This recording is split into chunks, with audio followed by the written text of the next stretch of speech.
Hey, Jules Blessed Vegan, and as always, welcome to my channel. And for those of you who are new, I know you can benefit. So I'm still talking microgreens and sprouts, and this time it's bang for your buck. Like honestly, I want you to understand how incredibly cost friendly and health worthy these are. So if you've been following me, you know that I about 10 days ago was doing some microgreens. I had pre-soaked them and flooded them for excess for sure, like 4 days.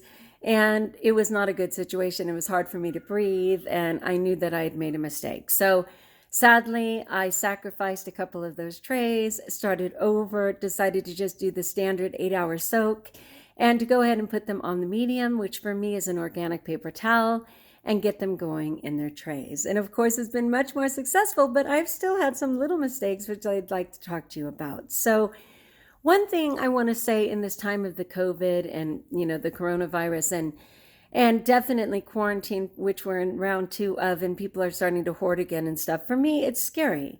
Anytime that I'm not going to have access to food, and as I'm trying to improve my health and stuff, it's even more scary to think that I might not be able to do greens or my raw vegan way of life. Well, doing these, of course, ensures that I will have access to that food. And God is merciful because they're super inexpensive. You can use almost any seed, and I did a video yesterday that talked about sprouts in particular, but all sprouts become microgreens in time, right? So you may very well have things in your cupboard right now. You may have lentils. You may have kidney beans or black beans. Those are sproutable. You might have chickpeas. You could have quinoa. And then some people may have chia. They may have lentils. They may have mung beans. All of those things are sproutable, and they make an abundance of food. And I was thinking about the manna in the desert for 40 years and how God provided that for the people. They weren't stoked about it, okay? They got tired of it really quick, but they lived and they thrived because it was everything they needed and nothing they didn't. And microgreens, just 30% in quantity of full-grown greens gives you all the nutrients and benefits and even more in many cases. So they're just smart, okay? So they're bang for your buck. So let's go through where I've been. These were my new trays. The first tray is 7 days ago, and the other tray is 5 days ago, other than being in the dark, because they were in the dark for 48 hours, okay? Okay, so these are lentils. And you can see, like, some of these are easily 4 inches tall. These are 4 inches tall, but in the center, not so much. There's a good amount, but the mistake I made with this, and it's not a mistake, but just a learning curve, was I was still in that mindset that more was more, and actually less is more. Because these guys are the survivors of the fittest.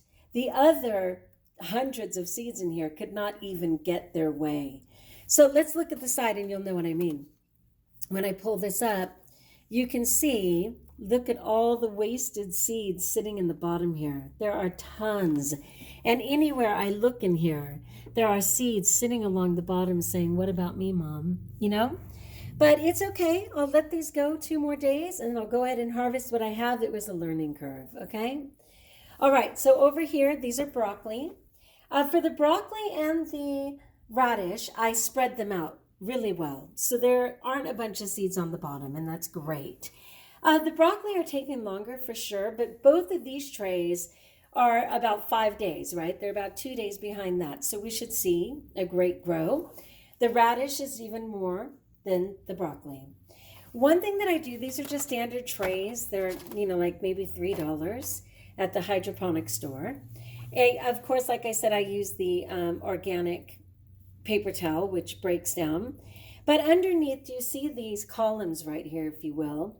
What I do is I fill those with water, but I don't let the seeds and stuff sit in water per se. It just keeps the paper towel really wet. And then what I do throughout the day is I just tilt my tray. And if you watch carefully, I'll pull back a little. You can see that it's almost like a wave at the beach, right? You'll see on this one. It's almost like a wave. Look at that. It just travels down. See that? Yeah, it makes me miss the beach being in the high desert. But when I do that, it just travels down. It keeps it wet. without it soaking, because you don't want the seeds to be rotting or anything. And it's a great way to do it. In addition to that, I do use my spray with some nutrients in it, as I suggested before. Okay, so let's go over and see where we are with the sprouts. With the sprouts, like I said, I got a 10-pack, forgive me, a 12-pack jar. They're available at Walmart. They're available at Tractor Supply, all over the place. And the reason this is bang for your buck is because I was telling you guys that I literally just used 1/3 cup of like mung bean, soaked it overnight like you're supposed to. And then, you drain it the next day, and then you continue to just rinse them once a day. As they started to sprout, well, first of all, just soaking them made them swell. Okay, just soaking them, the beans doubled in size, honestly. So I went ahead and took that and put half in a different jar. Overnight, those, of course, swelled as well and started to sprout. I halved them again. As they actually started to grow leaves and stems, I halved them again. So I literally got 8 cups. My bird's talking. Hold on. She loves to call me out. Are you going to call me out? Anyway, double, double, double, double. Oh, there she is. We don't even know if it's a girl or a boy. We just call her Bird. She was rescued. All right. So what I want to show you is how I'm going to continue to do that with these other ones, and I'll show you radish. So right here is my jar, and I have water in it. I take it, sorry for the lack of technology, shake it really well. Do you see how the sleeves, I think are called, are at the base? You can get rid of those if you want by simply pouring one jar into another. But what I do is I go ahead and absolutely drain this. And while I'm draining it, I shake it really good and drain it. You can see there's a lot in this jar, like so much. These, by all accounts, are considered sprouted, okay? You can see the tails. They're considered sprouted. They're ready to eat. But there's so much in here that they will not thrive unless you break it up, okay? They cannot thrive unless you break it up. So by the magic of I went ahead and broke them up and put it into 2 jars. And again, as these start to grow, I may very well put them into 2 more and 2 more and 2 more if I want, okay? It is a great way to get bang for your buck. It allows them to thrive and grow more. And you'll see that. I already did that because these were mung beans, and they started sprouting so quickly and growing so quickly that I went ahead and already broke them into additional jars. I just really encourage it, you guys. My gosh, I mean, you can be so handled, and there's so many ways to use them. I mean, whether it's in soups, smoothies, by themselves with just spices on top, which is a great snack. Whether you have them in salads, of course, whether you're putting them on a sandwich, like wherever you're at. But they're just good for your body. They're good for the planet. And no matter your environment, you can do them. I have stuff outside in the high desert, but at 110, some of it's not thriving. This is thriving. Okay? As always, like if you like, join us if you haven't, subscribe. Let me know in the comments below what you think. Are you game?